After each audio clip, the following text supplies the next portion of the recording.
what is the success rate of your course? Why do you even have a course if you're such a successful business owner, right? Why do you have time to teach other people, quote unquote, if you're running a business, right? When was the last time we saw Elon Musk teaching? When was the last time we saw, forget the CEO of Shopify? When was the last time we saw him teaching? Essentially, you know, when you think about it, right? When business owners begin coaching, they are essentially creating competition. So where is Mark Zuckerberg helping coach the next Facebook, helping coach the next Instagram? These are the actual arguments that you should be like bringing up. Okay, why do you coach? Why are you a business guru or money making guru, whatever it is? How do you have time to do that while also operating your own actual business? And then the success rate of your students, like how many of your students are actually successful going through your program, going through your course? You know, my policy or my take on online courses comes from someone who personally bought a $2,000 course and ended up in $12,000 credit card debt. I'd say when it comes to buying courses online, quote unquote, understand not only understand the price, the initial price of the course, let's say it's $1,000, or do more in-depth research on the maintenance cost of that business until you become profitable, right? Let's say it costs $1,000, right? Now you're down $1,000. Now, how much do you need per month to maintain or to get your business up and running? Do you need an email software? Do you need to run ads? How much will that be per month?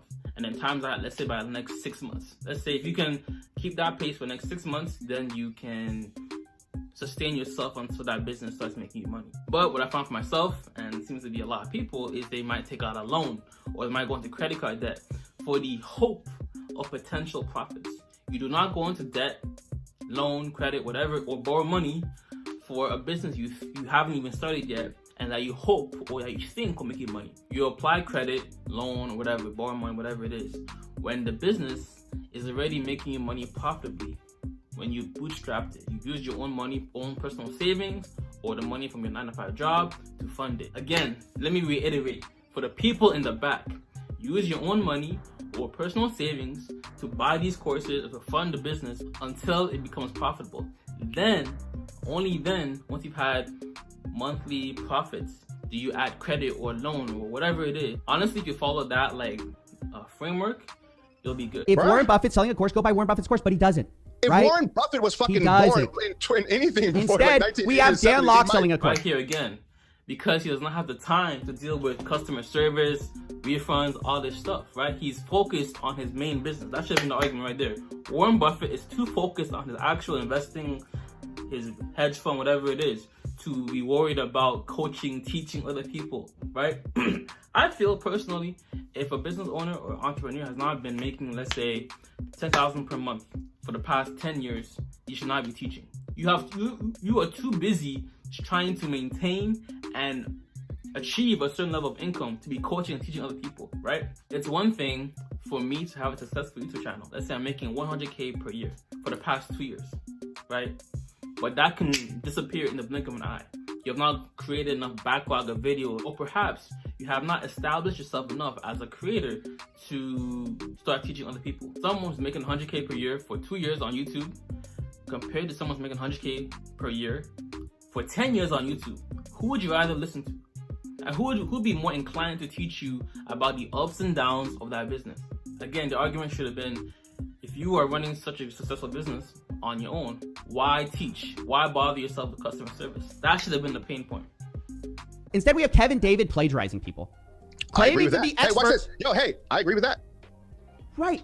So, okay. See, like, we're not on the same page. But let me ask you. Why are you demonizing people for selling their knowledge, which took them decades and millions and hundreds of thousands of dollars to come up with? Like, why should somebody give up their hard work, their education, their experiences for fucking free? This is motherfucking America. Fuck out of here. I don't demonize people for selling their education. You just did. Somebody, no, listen to me for 1 second.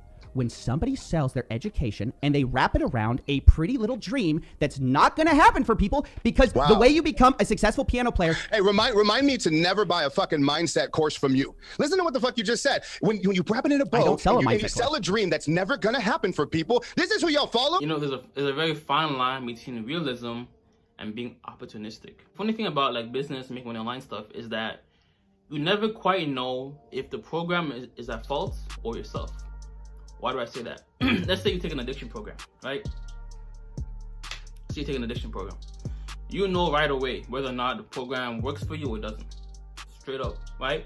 Maybe before you could not have gone 30 or 60 days without smoking weed or drinking alcohol. Link to that in the description, by the way. And then all of a sudden you take the program, now you can go 60 days or 30 days or a longer period of time with that program than you were able to without the program. That is very binary. You just quit or you didn't quit. Or for example, a skincare product. You know whether or not it works for you or it did not work for you. It's very binary. Product helps you get rid of those dark spots or acne or it did not. But when it comes to business programs, business courses, it's very hit or miss, right? 1 month maybe you did well, you did not. Maybe next one you didn't do well, but it's like the end result isn't as fixed, right? This person may have made $10,000, but the next person might only make 3K, or the other person might only make 0 or negative or even lose money, right? So the results are different, and as a result, you can't be as loose with your promises or as loose with the marketing or the claims that you imply in your marketing.